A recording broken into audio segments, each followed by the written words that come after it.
Bom, pessoal, então, boa tarde a todos. Estamos aqui começando mais uma live da Elamp. Para quem não me conhece, o meu nome é Joyce Telésforo, eu sou engenheira eletricista, especificamente trabalho na área de instalações elétricas.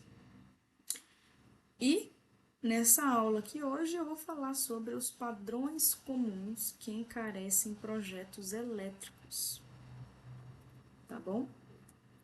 Então vamos lá. Fiquem até o final. Provavelmente você comete algum desses erros aqui, nem que seja silenciosamente, né? Sim, na verdade não seria bem erros, sabe? Erros de projeto. A pessoa calculou certo, mas só não foi inteligente. E essa falta de lapidação compromete o preço da execução do seu projeto. Então vamos lá, vou compartilhar a tela aqui. E vamos falar sobre quais são os padrões comuns que encarecem projetos elétricos. Primeiro, quais são os benefícios, né, em aplicar esses conceitos? Redução direta no custo da produção do projeto, aumento da margem de lucro do profissional, porque se ele está diminuindo o custo da execução, quem está executando aquilo vai acabar lucrando mais, querendo ou não, né? Menos retrabalho e mais confiança técnica. Isso aqui é chave, hein? Retrabalhos. Tem um pessoal que tem retrabalho, são os projetistas. Tomada de decisão baseada em dados e não em achismos, e não em padrões, em repetição de padrões. E se destacar no mercado por apresentar soluções econômicas sem abrir mão da segurança. Bom, se quiser mais benefícios melhores que esse, gente, tá difícil de encontrar no mercado, viu? Se você está interessado em ter algum desses benefícios aqui, até o final dessa aula você vai pelo menos ficar sabendo como é que é, certo? Então vamos lá. 7 pontos. Quais são os 7 pontos que eu destaquei nessa aula para a gente falar hoje? Sobre os erros invisíveis que tem aí, que causam. Na verdade, são padrões, né? Não é exatamente erros, como eu disse, são os padrões que as pessoas normalmente cometem e que encarecem o projeto delas e elas nem sabem. Primeiro padrão: dimensionamento da suportação e distância dos apoios.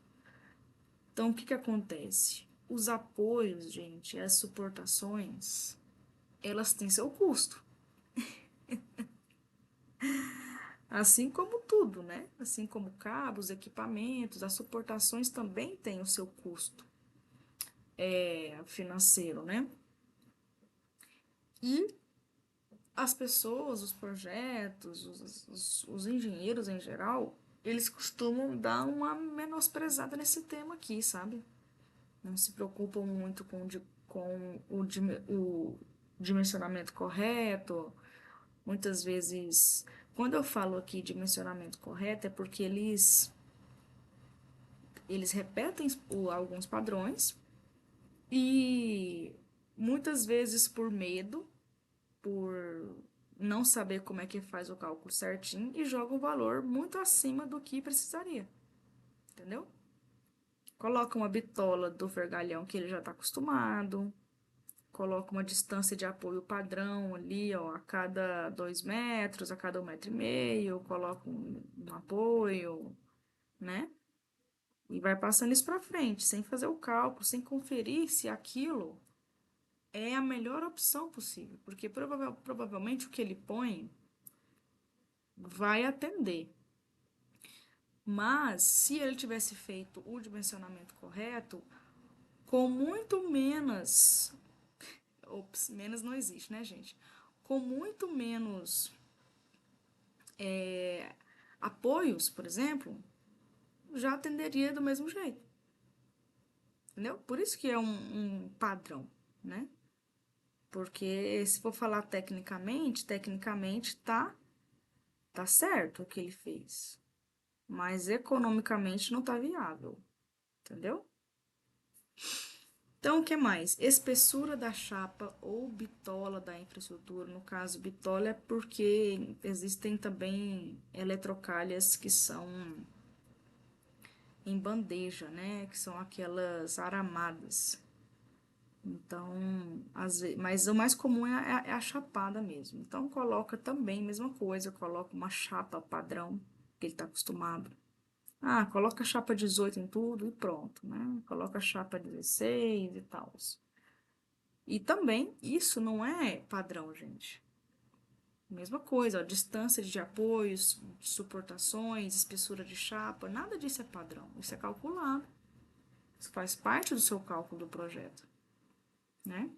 Então, isso também, essas chapas das eletrocalhas aqui, isso aqui também encarece pra caramba o custo. Dimensionamento da infraestrutura. Então, o que que acontece? É muito comum eu ver em projetos elétricos eletrocalhas ou leitos com excesso de sobra. Ou seja, se vai passar uma eletrocalha ali de 150, ele vai colocar 150 em tudo, por exemplo, né? Até em trechos que está passando um circuito só, que seria totalmente desnecessário passar uma eletrocalha de 150, ele mantém. Isso daí, né? Obviamente, isso aí também causa muito oneração dos custos. Então, não, né? Tipo, vai ter uma redução dos cabos que estão passando naquele trecho, então reduza a eletrocalha, tá certo? Acabamento da infraestrutura, gente. As galvanizações pré-zincadas, eletrolíticas, galvanizadas a fogo. Tudo isso também onera o custo.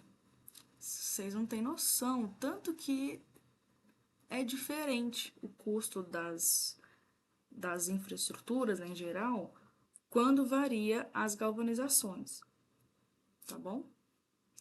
Outra coisa, vias por fase do circuito alimentador. Então, o que que acontece? Muitos projetistas só analisam a divisão das vias por fase em seções acima de 240. Então, ele está lá fazendo o dimensionamento. Passou de 240, aí ele aciona essa opção. Vamos dividir, né, várias vias por fase.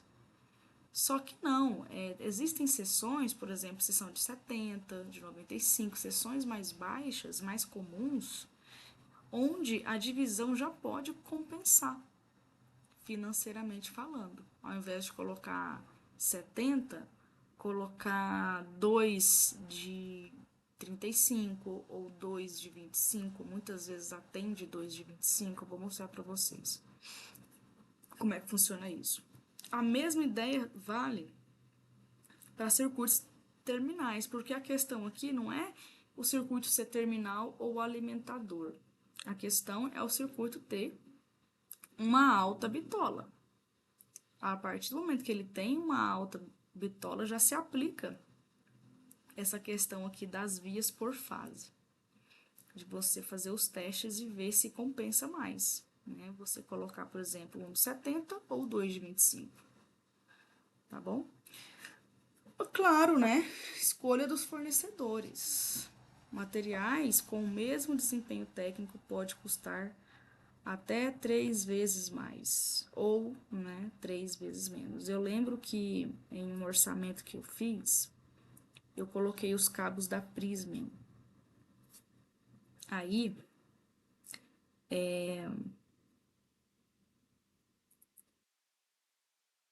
bom, aí eu tinha entrado com os cabos da Prismium, por exemplo, e quando eu troquei para outro fornecedor, acho que foi para Cordeiro, caiu, tipo assim, a metade do preço. E a Cordeiro é uma marca boa, relevante no mercado. Não tô fazendo propaganda, né, gente? Pelo amor de Deus. Mas é isso, tipo, você pode substituir os fornecedores, isso pode te dar muitas economias também. E, por fim, a falta de uso da arena de testes da Quilamp. O que é isso, Joyce? Como assim? Bom, a arena de testes ela é uma zona dentro da Quilamp. Para quem não sabe, primeiro, para quem não sabe, a Quilamp ela é a nossa mega planilha que a gente tem dentro do método AVS, do nosso curso. E ela tem lá dimensionamento de tudo, tem aba só, não só dimensionamento, como também orçamentos, áreas para você fazer orçamentos, preços das coisas, mão de obra. E uma das áreas de orçamento, vamos dizer assim, seria essa arena de testes, é onde você vai fazer as simulações de várias soluções diferentes para o mesmo problema. Então lá tem um campo preparado, estruturado, para você fazer só isso. Então, o que eu vou mostrar, eu vou abrir a Quilamp daqui a pouco e eu vou mostrar tudo isso para vocês. Então, nessa arena, você vai montar uma solução completa para um determinado problema. Depois, você vai montar uma outra solução para resolver o mesmo problema, com outros materiais, aplicando algumas dessas técnicas que eu vou te falar agora. E aí, a gente vai comparar qual que compensa mais, entendeu? Então, vindo aqui, ó, vamos voltar então. Dimensionamento da suportação e distância dos apoios. O que isso poderia implicar no custo, né? Essa distância dos apoios aqui, que é a questão principal, e o dimensionamento da suportação seria relacionado ali aos vergalhões em caso de suspensão e também aos suportes que vão diretamente na infraestrutura. Então, vamos abrir aqui a Quilamp. Olha só. Então, aqui nessa questão aí da infraestrutura, né? Suportação aqui. Então, você tem o suporte que vai diretamente na infraestrutura, que seria esse grupo aqui, né? Teria o suporte que vai no teto, na parede, ou a suspensão dele, no caso. E tem a parte das uniões, que seria aqui o parafuso, não sei o que, porca, isso daqui não tem como mexer muito não. Mas, por exemplo, na distância dos apoios, olha só. Vamos supor que eu vou usar uma eletrocalha lá, o apoio vai ser, vamos supor que seja de 100, né, o suporte de 100, e a distância dos apoios seja 1,5, tá? Então, no caso, eu gastaria ali R$ 418,49. Se eu fizer os cálculos e eu ver que eu posso colocar uma distância dos apoios, por exemplo, de 2,5, olha a economia que eu tenho. Então, ele estava, vamos voltar, 478, 100 metros, né, no caso, também. O suporte, ele é o tipo B, e aqui eu tô usando 100 metros de distância.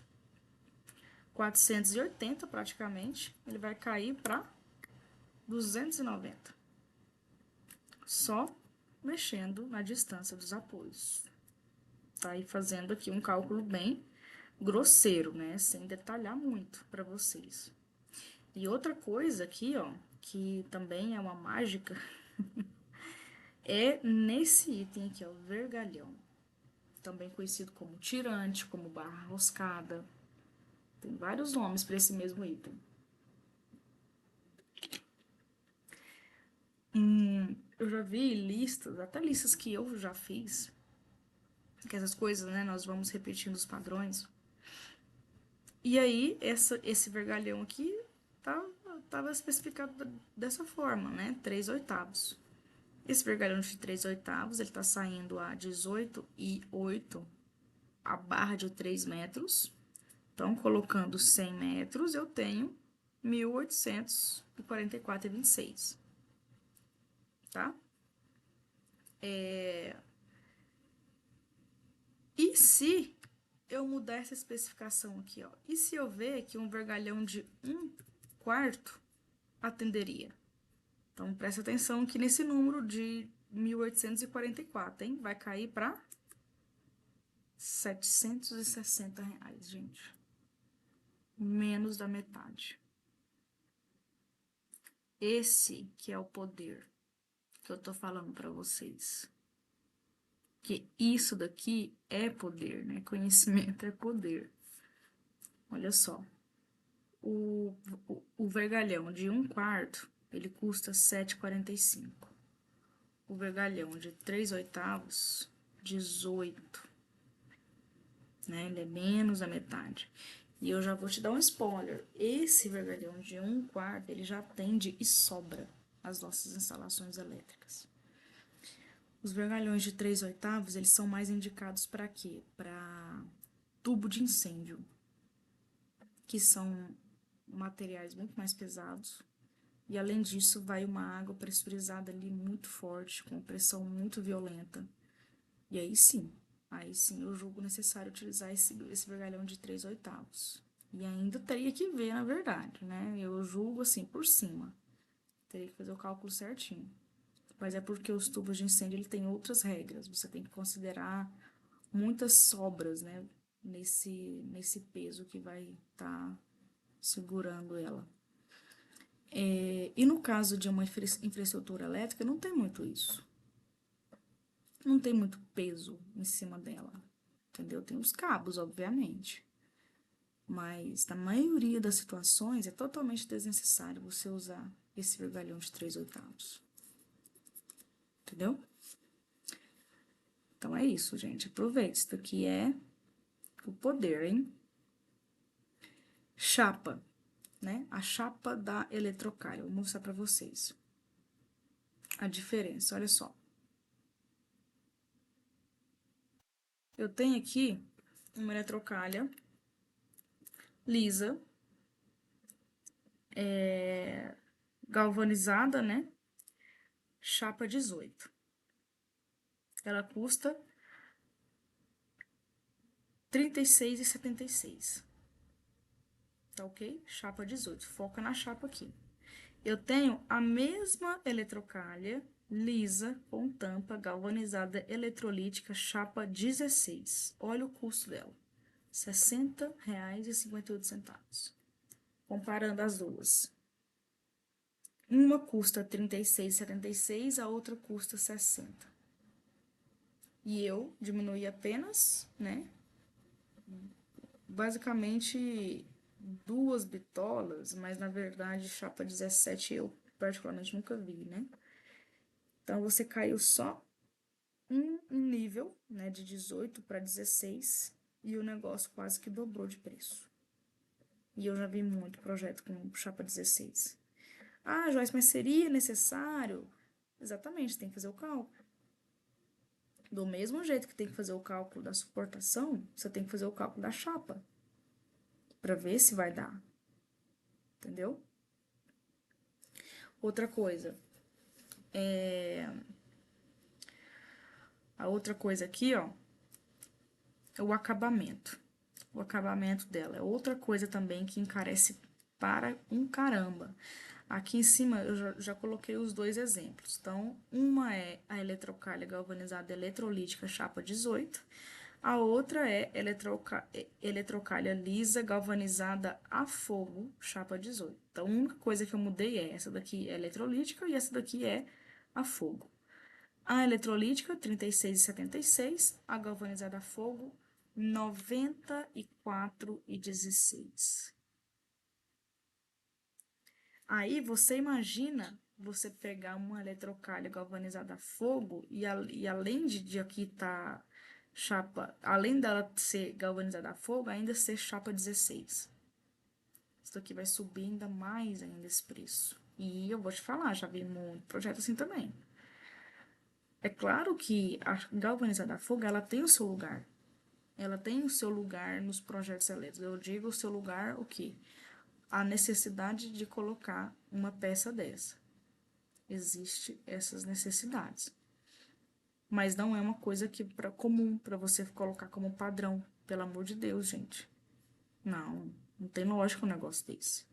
Quando eu vejo uma peça dessa em um local totalmente desnecessário, meu olho sangra, assim. Não é possível que o cara fez isso. Porque pra mim é óbvio, né? Eu que trabalho com isso diariamente, analiso essas especificações, pra mim é tranquilo. Mas para quem não tem noção, tá nem aí. Pra quem não executa, pra quem não orça, né? Uma pena, porque o projeto dele vai ser modificado, sem dúvida alguma. Aí, olha só, outra coisa, né, que você pode... Então, é isso, né? Aliás, é isso. Então, a chapa muda muito o preço, como vocês viram. A especificação dela também. O acabamento dela também muda muito o preço. E aí, o dimensionamento aqui dela, não vou mostrar exemplo, porque acho que não cabe, é só a questão de fazer os dimensionamentos trecho a trecho. Quando diminuir, você diminui também, porque o custo da eletrocalha, ela cresce conforme a dimensão dela. Não só, né, claro, a dimensão, as especificações, mas uma mesma eletrocalha, com as mesmas especificações, de um tamanho X, um tamanho menor que aquele, vai ser mais barato. Entendeu? E também ver se compensa colocar, por exemplo, eletroduto, né, no lugar dela. Tem que fazer testes, gente, não tem como. Tem que fazer as simulações. Que é isso que eu tô falando, ó, a arena de testes. Ah, e essa daqui, que eu tô te mostrando pra vocês, é a própria arena de testes. É o local onde eu vou fazer as comparações. E, inclusive, já vou mostrar aqui pra vocês a diferença. Olha só, bem aqui eu fiz o cálculo, um cálculo fictício de duas opções diferentes. Uma é os dois são para o mesmo motor, né? Para o mesmo motor com as mesmas condições físicas.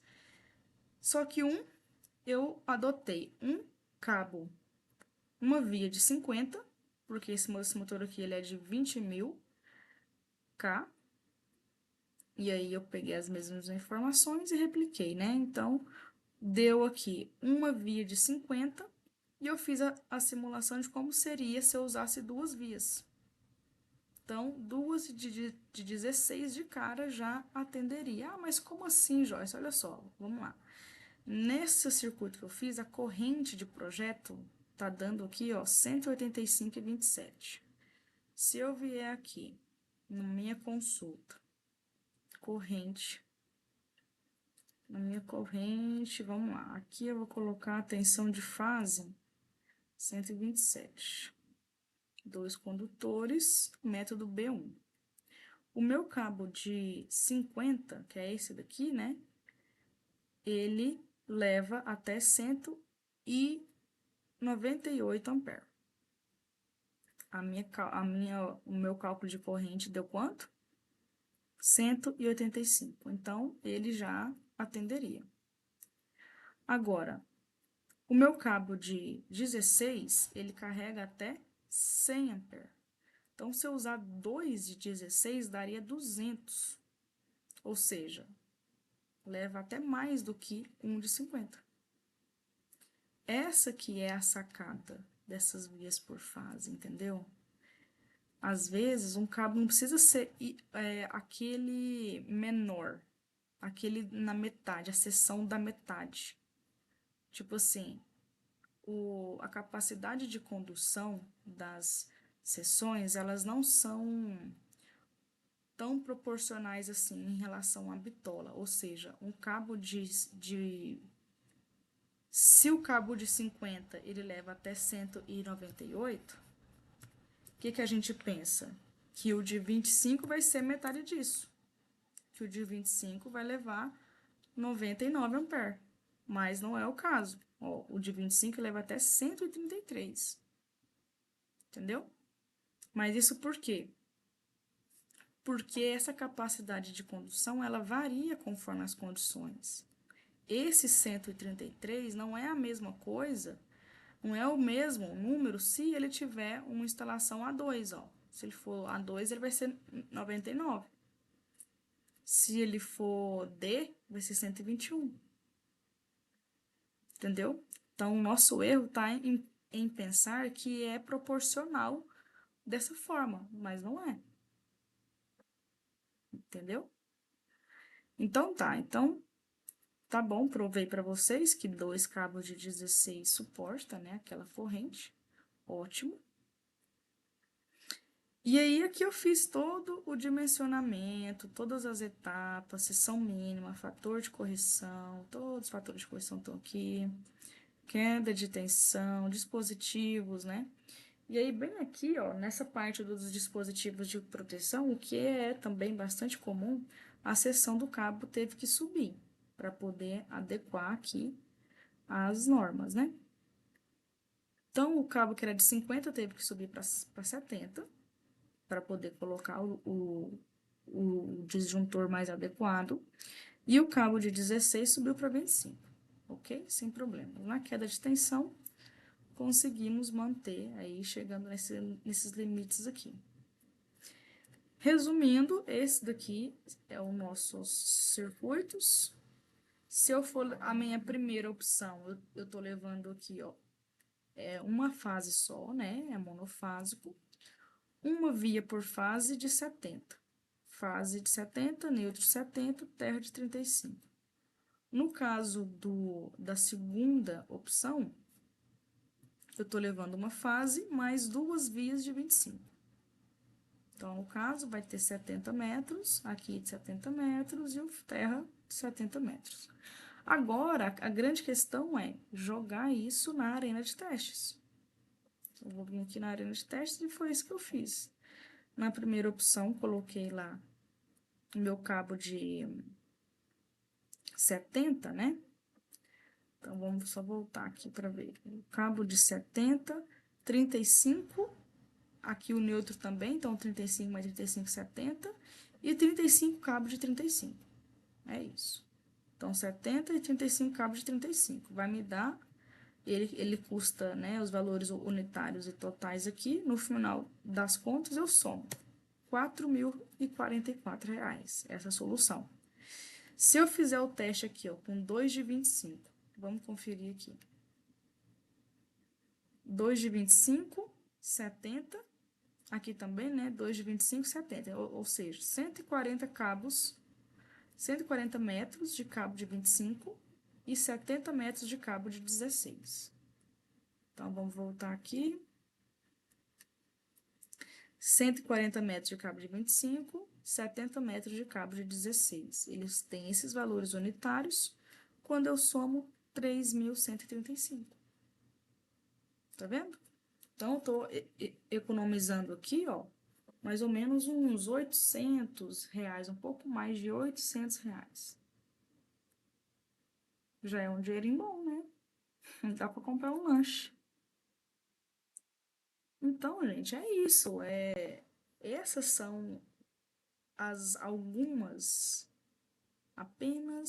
algumas das regrinhas que a gente pode aplicar, que pode colocar muito dinheiro no seu bolso. Simples assim. E aqui eu trouxe para você esses exemplos, né? Mas, na verdade, existe aqui um negócio que a gente chama de mecanismos AVS. Esses mecanismos AVS nada mais são do que ideias para você economizar. Coisas para você analisar no seu projeto elétrico e verificar se tem como fazer diferente. Por exemplo, aqui, ó, vamos ver aqui um exemplo. Condutores, né? Quantidade de vias por fase. Realizar a análise AVS modificando a quantidade das vias. Ou seja, são oportunidades de redução que você pode usar ou não, depende do seu projeto.